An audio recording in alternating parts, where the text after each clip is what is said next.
دوسری بات، دعا کی ضرورت ہمیں اس لیے بھی ہے کہ انسان جب اسباب سے مایوس ہو جاتا ہے تو مجھے ایک بات بتاؤ، مایوسی سے ڈپریشن ختم ہوتی ہے یا بڑھتی ہے؟ بولتے کیوں نہیں؟ مایوسی سے ڈپریشن ختم نہیں ہوتی بلکہ بڑھتی ہے۔ تو اس کا مطلب ہر وہ کام اچھا، اور ڈپریشن اچھی چیز ہے یا بری چیز ہے؟ دنیا میں کوئی ایسا ڈاکٹر آپ نے دیکھا جو کہے کہ بھائی میں آپ کو ایک ایسی ٹیبلٹ دوں گا جس سے آپ کی ڈپریشن بڑھے گی اور آپ صحت مند ہو جائیں گے؟ کوئی دیکھا آپ نے ایسا ڈاکٹر؟ اگر ایسا ڈاکٹر ہے تو اس کو خود علاج کی ضرورت ہے۔ آپ کہیں گے بھائی پہلے آپ 2 گولیاں آپ کھائیں آپ، تاکہ آپ کی اوپر کی سیٹنگ سیٹ ہو۔ تو دنیا میں ایک اصول ہے کہ ڈپریشن اچھی چیز نہیں ہے، تو ظاہر ہے جو چیز ڈپریشن کو ختم کرنے والی ہوگی وہ بھی اچھی ہوگی۔ کیا خیال ہے بھائی؟ بیماری اچھی چیز نہیں ہے تو جو بیماری کو ختم کرنے والی چیز ہوگی وہ بری ہوگی کہ اچھی ہوگی؟ وہ اچھی ہوگی۔ تو ڈپریشن ختم ہو نہیں سکتی جب تک مسبب الاسباب پہ نظر نہ ہو، کیونکہ اگر آپ اسباب کے گرد گھومتے رہو گے تو بہت سارے اسباب ایسے ہیں جن کو جو نقصان کے سبب ہیں، اور وہ سبب کو دور کرنا آپ کے اختیار میں نہیں ہوتا۔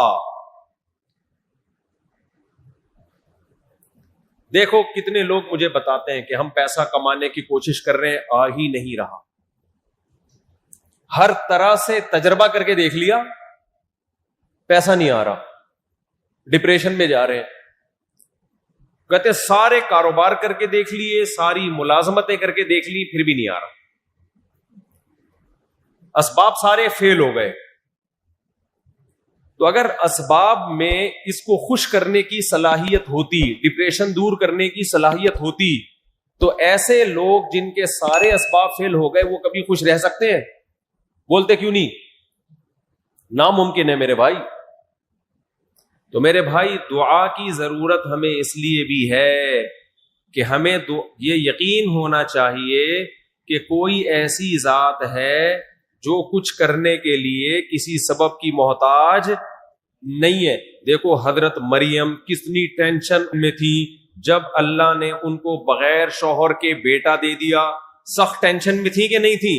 یا لیتنی مت قبل ھذا وکنت نسیا منسیا، جب بیٹا پیدا ہوا ہے تو پریشان ہوئی کہ اس بیٹے کو میں پبلک کے سامنے، بنی اسرائیل کے سامنے کیسے لے کے جاؤں گی، لوگ کیا کہیں گے، اے کنواری مریم، اے پاک دامن مریم، یہ تو نے کیا کیا، میں لوگوں کو کیسے ایکسپلین کروں گی کہ یہ حلال بیٹا ہے، یہ معاذ اللہ ولد الزنا نہیں ہے۔ کس قدر ٹینشن ہوئی حضرت مریم کو، اللہ نے یہ ٹینشن اسباب کے ذریعے دور کی ہے یا بغیر سبب کے دور کی ہے؟ بغیر سبب کے۔ اللہ نے حضرت عیسیٰ علیہ السلام کو ماں کی گود میں زبان دی، جب وہ بچے کو لے کر گئی ہیں تو دودھ پیتا بچہ بنی اسرائیل کو کہہ رہا ہے کہ میری ماں بدکار نہیں ہے، انی عبد اللہ، میں اللہ کا بندہ ہوں، آتانی الکتاب، عام انسانوں کی طرح نہیں بلکہ مجھے انجیل ملے گی، آتانی الکتاب وجعلنی نبیا، اور میں پیغمبر بنوں گا، اللہ نے مجھے کیا بنایا ہے؟ پیغمبر بنایا ہے، وجعلنی مبارکن، اللہ نے مجھے برکت والا بنایا، اینما کنت، میں دنیا میں جہاں بھی جاؤں گا، واوصانی بالصلاۃ والزکاۃ، وہ میرے ذریعے سے نماز اور زکوٰۃ کو زندہ کرے گا۔ یہ سارے اچھے اچھے کام میرے ذمے ہیں۔ کوئی ایسا بچہ جو بغیر باپ کے پیدا ہو اور معاذ اللہ اس کے نسب میں خرابی ہو، وہ پیدا ہوتے ہی ایسی پرزور تقریر اور اللہ کی ایسی کبریائی کبھی بھی بیان نہیں کر سکتا۔ جب حضرت عیسیٰ نے ماں کی گود میں یہ گواہی دی تو حضرت سیدہ مریم کی ڈپریشن بڑھی یا ختم ہو گئی؟ ختم ہو گئی ان کی ڈپریشن۔ تو اس سے ہمیں پتہ چلتا ہے میرے بھائی کہ جو لوگ اسباب ہی کو سب کچھ سمجھتے ہیں، دنیا میں بہت سے مقام پہ آ کے اسباب فیل ہو جاتے ہیں، تو وہ کبھی بھی دنیا میں خوش نہیں رہ سکتے۔ خوش رہنے کا ایک ہی طریقہ ہے آپ کے پاس کہ آپ کی نظر ایک ایسی ذات پر ہو جس کے بارے میں آپ کو یقین ہو کہ وہ میرے کام بنانے کے لیے، میری بگڑی بنانے کے لیے کسی لاجک اور سبب کی محتاج نہیں ہے. اس کے بغیر پریکٹیکلی خوش رہنا از امپاسبل. ایسی انگلش آج کل میں بول رہا ہوں، اس کے بغیر خوش رہنا از امپاسبل. سبجیکٹ اردو میں، ورب اور آبجیکٹ انگلش میں. اٹ از کالڈ گلابی اردو، گلابی انگلش. سمجھتے ہو کہ نہیں سمجھتے؟ تو یہ جو آج کل پریشانیاں ہماری سوسائٹی میں بڑھ رہی ہیں نا، ان پریشانیوں کی وجہ یہ نہیں ہے کہ انسان خوشحال نہیں ہے. آج انسان خوشحالی کی جس سطح اور اسٹیج پر ہے، ماضی میں ایسا خوشحال کبھی بھی نہیں تھا، کبھی بھی نہیں رہا ایسا خوشحال انسان. پہلے زمانے کے لوگ گرمی میں گرمی لگتی تھی ان کو، سردیوں میں کیا لگتا تھا؟ لگتی تھی سردی لگتی. آج کل گرمیوں میں گرمی بولو نہیں لگتی، سردیوں میں سردی منہ سے بول لو نا میرے بھائی، نہیں لگ رہی. سردیوں میں ہیٹر کا انتظام، گرمیوں میں اے سی کا انتظام، سردیوں میں گرم پانی، گرمیوں میں ٹھنڈا پانی، سب کچھ بٹن پہ سیٹ ہو گیا ہے. اتنی توفیق نہیں ہوتی کہ اے سی چلانا ہے تو اٹھ کے چلا جائے، یہیں سے ریموٹ کنٹرول سے ایئر کنڈیشن چلایا جا رہا ہے، کنٹرول بھی کیا جا رہا ہے اس کو.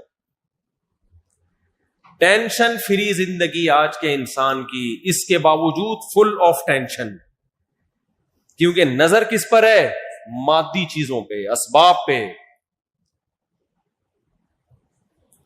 میں جب باہر ملکوں میں سفر کرتا ہوں نا، وہاں لوگوں میں ٹینشنیں دیکھتا ہوں تو میں کہتا ہوں اللہ نے اسلام کی حقانیت کو دکھانے کے لیے ان ملکوں کو ترقی دی ہے، کہ اگر ان میں ترقی نہ ہوتی نا پھر خودکشیاں کرتے. تو لوگ کہتے ہیں اصل میں غربت مہنگائی ہے اس لیے کر رہے ہیں. اللہ نے کہا ان ملکوں میں نہ غربت ہوگی نہ مہنگائی، پھر بھی ان کی زندگی ناکام کر کے دکھاؤں گا میں تمہیں، پھر بھی ناکام. سب کچھ ہو کے بھی کیا ہے؟ کچھ بھی نہیں ہے. زندگی سے خوشیاں چھین لی اللہ نے. تو ہمیں دعا کی ضرورت دو وجہ سے ہے. ایک تو ہمارا یہ ایمان ہے ایک ایسی ذات ہے جو اسباب کی محتاج نہیں ہے. دعا وہیں مانگی جاتی ہے جہاں اسباب فیل ہو جاتے ہیں، اور ایسے ہی مانگنے کو دعا کہا جاتا ہے، اور یہ اللہ کے علاوہ کسی سے جائز نہیں. تو ایک تو اس لیے کہ ایک ایسی ذات موجود ہے، جب موجود ہے تو کیوں نہیں مانگ رہا بھائی؟ نہ مانگنا اس کی علامت ہے تو اللہ کی طاقت اور قدرت کا قائل نہیں ہے. اسی لیے اللہ نے فرمایا ان الذین یستکبرون عن عبادتی سیدخلون جہنم داخرین. جو لوگ مجھ سے دعائیں نہیں مانگتے وہ جہنم میں داخل ہوں گے. میں جب یہ آیت پڑھتا تھا تو حیران ہوتا تھا، اے اللہ دعا مانگنا اتنا ضروری ہے، جو نہیں مانگے گا جہنم میں جائے گا؟ اس آیت کا مطلب سمجھ میں آیا. دعا نہ مانگنا اس کی علامت ہے کہ آپ اپنے آپ کو اللہ کا محتاج نہیں سمجھتے. جب آپ کو پتا ہے کہ ایک بہت پاورفل ذات موجود ہے جو آپ کے سارے کام کر سکتی ہے، پھر بھی آپ اس سے ریکویسٹ نہیں کر رہے، اس کا مطلب آپ اس کو مانتے ہی نہیں ہو. تو یہ نہ ماننا تکبر ہے جو صرف اللہ کی چادر ہے. اللہ کو انسان میں عاجزی پسند ہے. بھائی زبان سے تم کہہ رہے ہو لا الہ الا اللہ، اللہ کے سوا کوئی معبود نہیں، لیکن تمہارے عمل سے لگتا نہیں ہے کہ تم اللہ کو معبود مانتے ہو. اللہ کو یہ مانتے ہو کہ وہ میری بگڑی بنا سکتا ہے. اس لیے دعا نہ مانگنے کو بہت بڑا جرم قرار دیا گیا ہے. ایک طبقہ وہ ہے جو دعا پہ بلیو ہی نہیں کرتا، یہ لبرل سیکولر لوگ ہیں. ایک طبقہ وہ ہے جو دعا مانگتا ہے لیکن اس کو یہ نہیں پتا بیچارے کو کہ کس سے مانگنا ہے، وہ ہر ایک سے مانگتا ہے. جو چندے کا اصول ہے نا، پتا ہے آپ کو چندے کا اصول یہ، اگر آپ نے کوئی مدرسہ بنایا اور آپ چاہتے ہو کہ دے دنا دن چلے وہ، تو چندے کا اصول ہے ہر وقت مانگو، ہر ایک سے مانگو، سب کچھ مانگو. یہ اصول ہے. باہر ملکوں میں یہ نظر آیا ہمیں، ان کے مدرسے بھی چل رہے ہیں. ایک اور اصول ہے، ہمارے حضرت فرمایا کرتے تھے کہ مدرسے کے چھت نہ بننے دو یا مسجد کی چھت نہ بننے دو، اندر اندر فانوس لگاؤ، ہیرے جواہرات لگاؤ، شٹرنگ ہو، لوگ سمجھیں کہ تعمیر کا کام. جامع تو رشید بیچارے نے پہلے ڈیکوریٹ کر لیا، صحیح ہے نا. لوگ آتے ہیں کہتے ہیں یار بہت پیسہ ہے ان لوگ کے پاس. تو یہ ایک اصول ہے کہ شٹرنگ کا کام جاری ہے, چھت کا کام. ایسے ادارے ہیں 10 سال ہو گئے چھتیر کی بھرائی نہیں ہوئی ابھی تک, کیونکہ وہ دیکھ کے پھر لوگ کہتے ہیں یار چندے کی ضرورت. تو مشرک کیا کہتا ہے؟ ہر ایک سے مانگو, ہر وقت مانگو, سب کچھ مانگو. وہ ایک ہندو مسلمان ہوا, اس سے کسی مولانا صاحب نے پوچھا تو کیوں مسلمان ہوا, اسلام میں کس چیز نے تجھے اپنی طرف اٹریکٹ کیا؟ اس نے کہا کہ میں یہ کہتا تھا جب ہمارے سینکڑوں بھگوان ہیں تو اللہ رسول 2 بھگوان معاذ اللہ اور صحیح.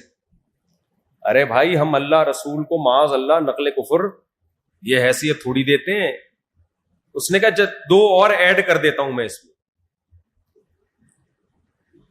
اسلام نام ہے توحید کا, اس لیے اللہ نے ہمیں بتایا کہ تم اگر دعا کرتے ہو سکون حاصل کرنے کے لیے تو ہزاروں معبودوں کو معبود بنانے سے, ہزاروں سے دعائیں مانگنے سے تمہیں سکون نہیں ملے گا, بلکہ تمہاری ڈپریشن بڑھ جائے گی. دعا کا مقصد حاصل نہیں ہوگا بلکہ الٹا اثر ہوگا اور ڈپریشن بڑھے گی. اس لیے اللہ نے فرمایا ضرب اللہ مثلا رجلا فیہ شرکاء متشاکسون ورجلا سلما لرجل.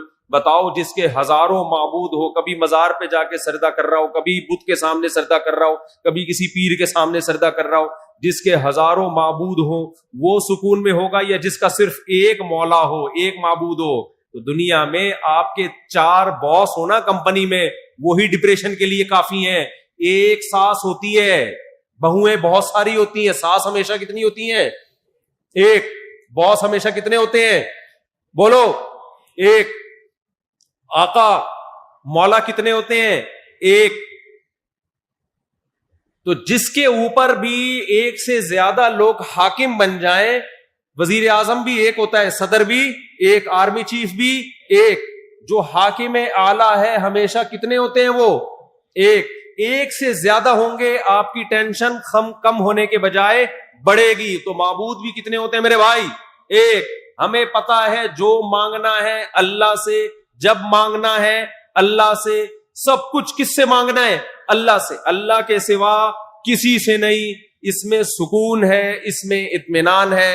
اور اگر اللہ کے ساتھ آپ نے اور معبود ایڈ کرنا شروع کر دیے تو دعا کا مقصد حاصل نہیں ہوگا, بلکہ یہ دعا آپ کی اسٹریس اور ڈپریشن کو بڑھانے کا ذریعہ بن جائے گی. پورا ہو چکا ہے.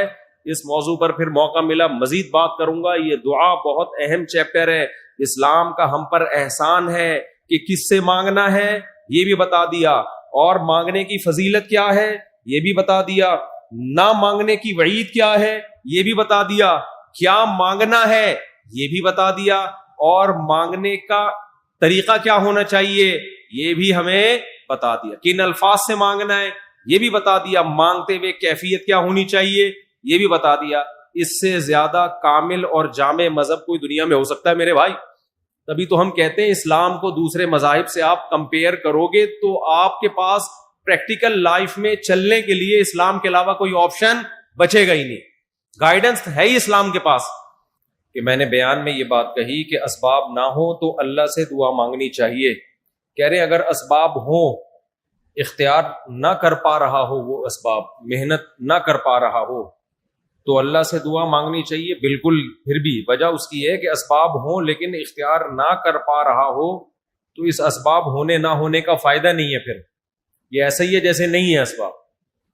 تو پھر تو اللہ ہی سے دعا مانگنی چاہیے, خود بھی کوشش کرنی چاہیے اور اللہ سے بھی دعا مانگنی چاہیے. اور یہ جو میں نے کہا نا کہ اسباب نہ ہو تو اللہ سے مانگو, اس کا مطلب یہ نہیں کہ اسباب ہو تو نہیں مانگو, تو بھی مانگو. مطلب یہ کہ اسباب نہ ہو تو پھر تو لازمی مانگی جائے گی, کیونکہ اب تو اللہ کے سوا کوئی سہارا ہے نہیں. اسباب ہو تو بھی اللہ سے اس لیے مانگی جائے گی تاکہ نظر اللہ پہ ہو, نظر اسباب پہ نہ ہو.